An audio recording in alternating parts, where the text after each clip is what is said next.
Bonjour, bienvenue sur le plateau d'Informatic News, à notre rendez-vous, l'invité de la semaine, qui reçoit les responsables des acteurs IT présents en France. Et aujourd'hui, nous avons le plaisir de recevoir Sébastien de Latullet, qui est directeur général de la société Wine Identity France. Sébastien de Latullet, bonjour. Bonjour. Alors, on commence toujours cet entretien par une actu qui vous a marqué. Alors, c'est un événement, c'est une tendance, soit la semaine dernière, soit les semaines précédentes. Est-ce qu'il y a un événement qui a retenu plus particulièrement votre attention ? Alors dans les semaines passées, on a découvert des reports sur les vols de données qui sont passés l'année dernière, l'évolution des vols de données. On s'est aperçu que l'augmentation des vols de données de 2019 par rapport à 2018 ont augmenté à peu près de 5% par mois et ont même augmenté de 25% sur les vols de données majeurs. Pour exemple, la société Mitsubishi Electric, on s'est rendu compte qu'il y avait des dossiers corrompus sur les serveurs, mais on s'est rendu compte quelques mois après, et on a réussi à remonter jusqu'aux utilisateurs, jusqu'à un utilisateur qui s'était fait pirater ses comptes et qui a permis aux hackers d'aller installer des malwares qui vont permettre de voler des informations dans la société. Alors c'est bien parce qu'on permet de remonter à la cause, mais finalement le mal est fait. Donc l'idéal, c'est quand même d'essayer de faire en sorte que le mal n'arrive pas. Alors l'important, c'est de faire en sorte que le mal n'arrive pas, ou si le mal arrive, de pouvoir limiter les choses au maximum, oui, en faisant en sorte que les gens aient le minimum d'accès, en fait, des accès suffisants pour performer leur rôle, mais pas suffisamment pour... qu'il ait vraiment le minimum, qu'ils en aient suffisamment pour faire tout ce qu'ils doivent faire dans l'entreprise, mais qu'il n'ait pas d'accès inutile.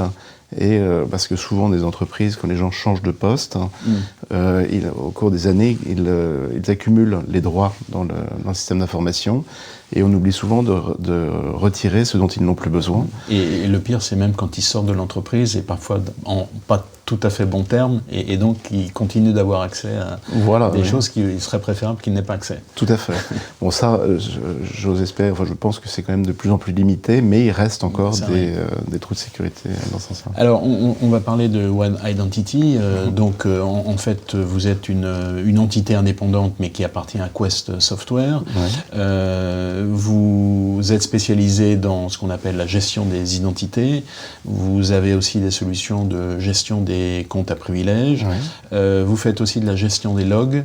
Et puis, vous avez un add-on pour l'environnement Microsoft. Donc, tout ça, c'est l'ensemble des solutions que vous proposez, certaines on-premise, comme on dit en bon français, et d'autres sur le cloud. Est-ce que ça résume à peu près je dirais l'ensemble des activités que vous avez chez Wine Identity ? Oui, tout à fait. On a donc l'outil d'identity management, de gestion d'identité, qui permet donc de gérer le cycle de vie des utilisateurs dans le système d'information. J'allais dire les utilisateurs lambda. Donc l'entrée, sortie, mouvement dans l'entreprise. On va pouvoir gouverner tous ces accès, donc faire du reporting, de la recertification sur les accès qu'ont les personnes.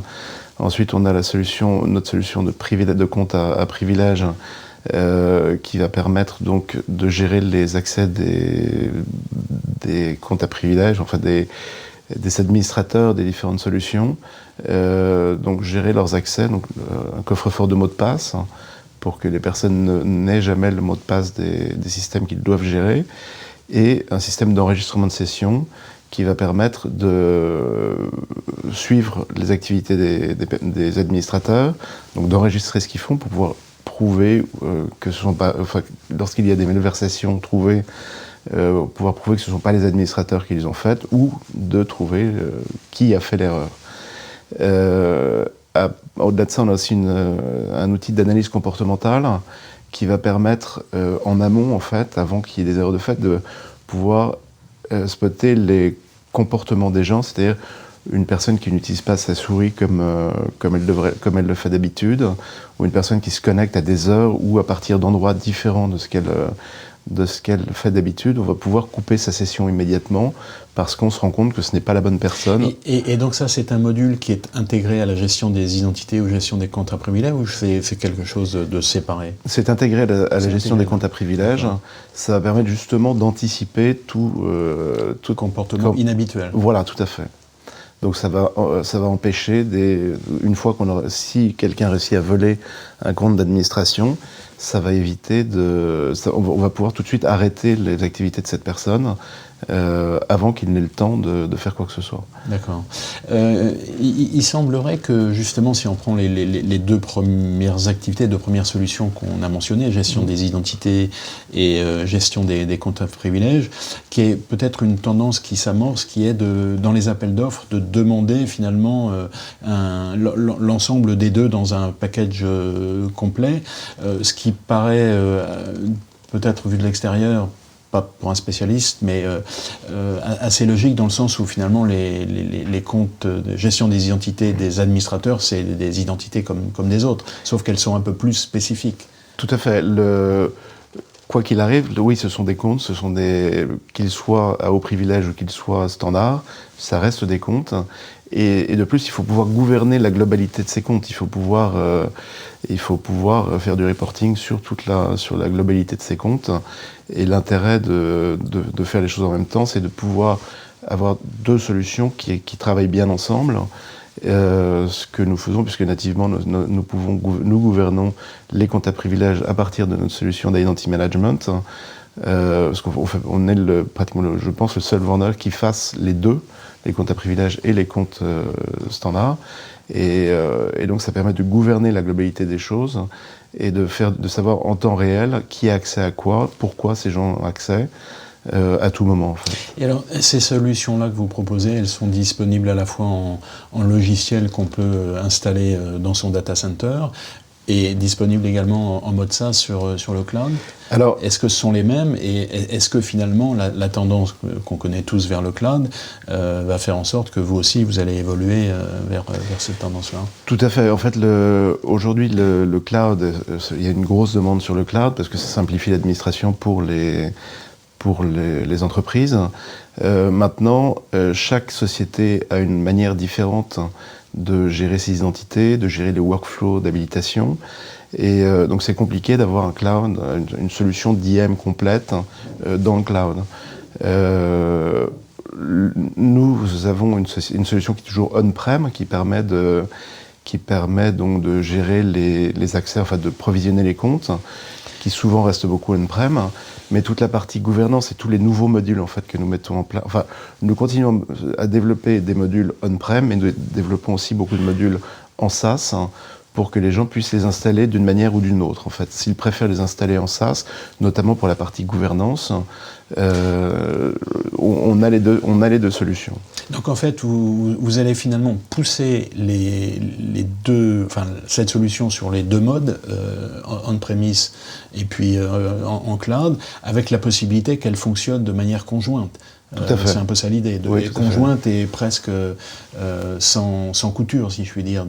C'est la même solution qui peut s'installer de deux manières différentes. Voilà, soit en SaaS, soit on-prem, soit chez le client, pour que les gens puissent utiliser la manière qui est la plus appropriée à leurs besoins. D'accord. Alors, vous avez sorti une enquête il n'y a pas très longtemps qui montrait que précisément près de la moitié des failles de sécurité étaient liées à une mauvaise gestion des comptes à privilèges.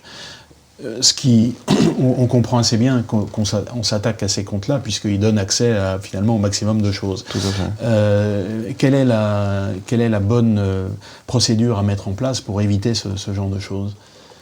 Les bonnes pratiques, sont simples, c'est s'assurer, comme je vous le disais tout à l'heure, de donner le minimum d'accès, restreindre les accès des personnes, des administrateurs, pour éviter qu'ils